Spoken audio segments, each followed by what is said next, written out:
Halo teman-teman, kami dari kelompok 12 akan mempresentasikan materi mengenai jenis-jenis pendapatan pemerintah pusat di Indonesia. Kita masuk dalam materi pendapatan negara.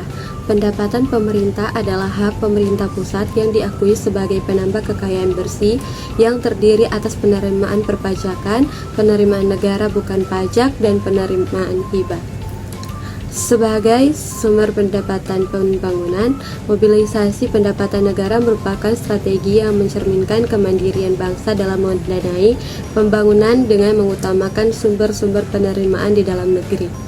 Pendapatan pemerintah pusat atau nasional merupakan seluruh pendapatan yang diterima oleh seluruh anggota masyarakat atau seluruh rumah tangga keluarga dalam suatu negara dalam kurun waktu tertentu, biasanya dalam waktu 1 tahun. Pendapatan nasional dapat juga diartikan sebagai produksi nasional, yang berarti nilai hasil produksi yang dihasilkan oleh seluruh anggota masyarakat suatu negara dalam waktu tertentu, biasanya 1 tahun. Sumber-sumber penerimaan pusat. Yang pertama, sumber pendapatan negara dari pajak. Pendapatan negara dari pajak ini juga berasal dari banyak objek pajak. Contohnya dari pajak penambahan nilai, pajak penghasilan, pajak cukai, pajak bea masuk, dan pajak lainnya yang presentasinya jauh lebih kecil. Yang kedua, sumber pendapatan negara bukan pajak. PNBP berasal dari berbagai macam sektor seperti sumber daya alam minyak dan gas, sumber daya alam non-minyak dan gas, pendapatan kekayaan yang dipisahkan, berasal dari laba, BUMN, Badan Layanan Umum, dan PNBP lainnya.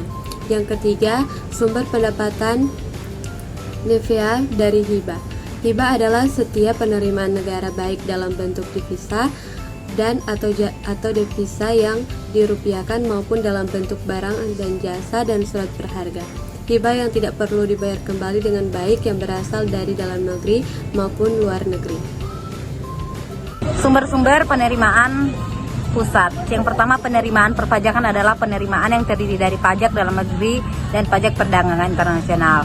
Penerimaan pajak dalam negeri adalah semua penerimaan negara yang berasal dari pajak, penghasilan atau PPh, pajak pertambahan nilai atau PPN, barang dan jasa, dan penjualan atas barang mewah, pajak bumi dan bangunan, biaya perolehan, hak atas tanah dan bangunan, cukai, dan pajak lainnya. Yang kedua, perdagangan internasional adalah semua penerimaan negara yang berasal dari biaya masuk dan pajak pungutan ekspor.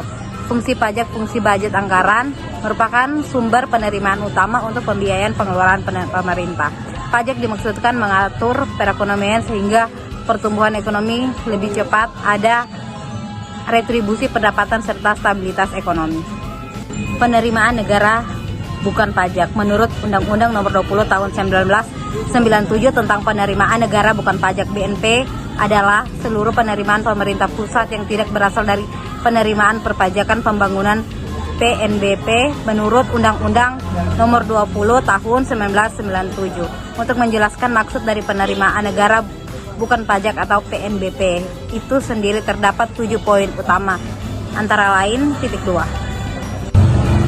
Yang pertama, penerimaan yang bersumber dari pengelolaan dana pemerintah, misalnya penerimaan jasa giro, sisa anggaran pembangunan, dan sisa anggaran rutin. Yang kedua, penerimaan dari pemanfaatan sumber daya alam, antara lain royalti di bidang perikanan, royalti di bidang kehutanan, dan royalti di bidang pertambangan. Yang ketiga, penerimaan dari hasil-hasil pengelolaan kekayaan negara yang dipisahkan, antara lain dividen, bagian laba pemerintah, dana pembangunan semesta, dan hasil penjualan saham pemerintah. Yang keempat, penerimaan dari kegiatan pelaksanaan dilakukan pemerintah, antara lain pelayanan pendidikan, pelayanan kesehatan, dan lain-lain. Yang kelima, penerimaan berdasarkan putusan pengadilan dan berasal dari pengenaan denda administrasi, antara lain lelang barang rampasan negara dan denda. Yang keenam, penerimaan berupa hibah yang merupakan hak pemerintah. Yang ketujuh, penerimaan lainnya yang diatur dalam undang-undang itu sendiri. Fungsi PNBP. Fungsi budget cair PNBP berfungsi sebagai penerima negara. Kedua, fungsi reguler sebagai sarana untuk mengatur kebijakan pemerintah dalam berbagai aspek dalam rangka menggerakkan roda pembangunan serta kegiatan ekonomi dan sosial pengelolaan PNBP. Ketiga, Menteri Keuangan selaku pengelolaan fiskal. Keempat, pimpinan instansi PNBP. Pengelolaan PNBP. Dalam pengelolaan PNBP terdiri dari 4 hal utama menjadi fokus pemerintah yang meliputi: yang pertama perencanaan, kedua pelaksanaan, ketiga pertanggungjawaban, dan yang terakhir pengawasan. Prinsip-prinsip pengelolaan PNBP.